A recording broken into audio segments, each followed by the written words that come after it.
كده تمام قوي. اتفضل يا باشا، الميزانيه السنويه للشركه ارقام متظبطه 100%، لوز العنب. ده اشتغلنا انا يا ابني. ايه الارقام اللي كلها 5 و6 و9 دي؟ انت مالفها في الحمام ولا ايه؟ فين الواحد يا حبيبي؟ هو لازم يعني واحد يا باشا؟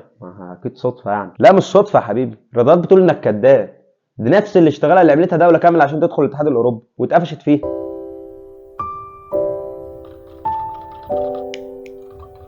سنه 2001 اليونان كانت عامله شبه واحد رايح يحضر فرح في السي 4، بس معهوش ولا ربع جنيه في جيبه، وكان مديون لطوب الارض. بس كان لازم يدخل علشان يتعامل باليورو بقى ويبقى ايجيبشن، قصدي روبيا كلاس يعني. اليونان كانت ميزانيتها تكسف، فيعملوا ايه بقى؟ راحوا جابوا شويه محاسبين بس ايه، طباخين، وطبخوا ميزانيه دوله كامله على خيالهم، بس ارقام ايه، عنب على مزاجك محدش يكتشفها. اوروبا شربت المقلب، بس بعد كام سنه الطبخه بدات تشيل والحياه بدات تظهر. وعارف مين اللي اكتشف المقلب؟ لا مش المخابرات، ده عالم رياضيات قاعد على المكتب عادي طبق قانون اسمه قانون بينفورد. المعادله دي قالت ان الارقام اللي اليونان قدمتها مؤدبه زياده عن اللزوم، والرياضه بتقول لك لو لقيت الارقام متوزعه بالعدل اعرف ان الارقام دي مش حقيقيه، وان بني ادم هو اللي مؤلفها، علشان الطبيعه بتموت في الرقم واحد وعمرها ما هتوزع الارقام بالعدل. انا عارف ان كلمه لوغاريتم ديت هي البعبع اللي بيخوفك، بتفكرك بقى بالسهر والمذاكره والدروس الخصوصيه، بس عاوز اقول لك اللوغاريتم ده هو المخبر اللي هيحمي جيبك. يعني بالبلدي كده اللوغاريتم هو المسطره اللي بتقيس احنا محتاجين مجهود قد ايه عشان نكبر. استنى بقى عشان افهمك. احنا كبشر يا محترم بنعد 1 2 3 4، لكن الطبيعه ما بتعدش زينا، الطبيعه بتعد بالنمو. يعني ايه؟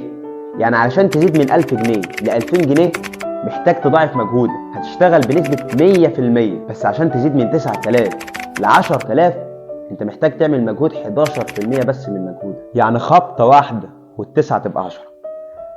عمك بنفورد بقى محترم عمل قانون للخبطة دي. المعادلة بتاعت بنفورد بتقول لك ان البي للدي بتساوي لوغاريتم 1 زائد 1 على دي للأساس 10، بحيث ان الدي دي هي الرقم اللي انت عاوز تجيب النسبة بتاعته.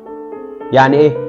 يعني لو عايز تجيب نسبة الواحد في الأرقام هتحط الواحد مكان الدي، هيطلع لك 30 من 100، يعني 30%. أما لو عايز تجيب نسبة التسعة هتحط التسعة مكان الدي، فهتطلع لك 4 من 100، يعني 4%. يعني من الآخر كده نقلع النضارة دي بقى اللي مش شايفين منها حاجة، اللوغاريتم بيقول لك إن الواحد ده هو البرنس بتاع الكون، هو اللي واخد تلت الحقيقة. مش مصدقني يا محترم؟ جربها بنفسك دلوقتي وأنا مش مسؤول عن اللي هتشوفه. جيب تليفونك دلوقتي معايا محترم وافتح جوجل واكتب مثلا مساحة دول العالم او تعداد سكان مدن مصر، هيطلع لك قايمة طويلة قوي.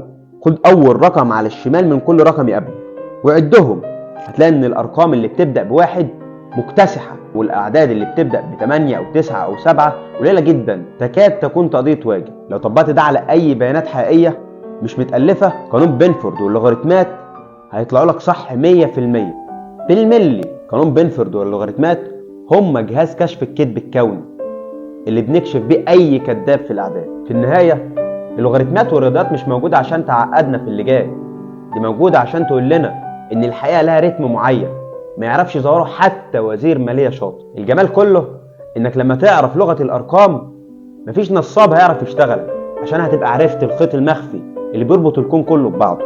بس استنى يا محترم، لو فاكر ان الخط المستقيم ده هو اضمن وسيله عشان الارقام تطلع صح، فخلينا اصدمك واقول لك ان الخط المستقيم ده هو اكبر كذبه بنعيشها كل يوم في السماء. تعرف تقول لي ليه الطيارات اللي انت بتركبها ما بتطيرش في خط مستقيم وبتمشي في قوس كبير؟ هل الطيارين فعلا بيضحكوا علينا وبيزودوا المسافه علشان يحرقوا في البنزين ويزودوا سعر التذاكر، ولا الحقيقه ان اقصر طريق بين نقطتين مش هو الخط المستقيم زي ما علمونا في المدارس زمان؟ كل واحد فيكم بقى يربط حزامه عشان الحلقه الجايه هنطير ونعرف السر مع بعض. سلام عليكم.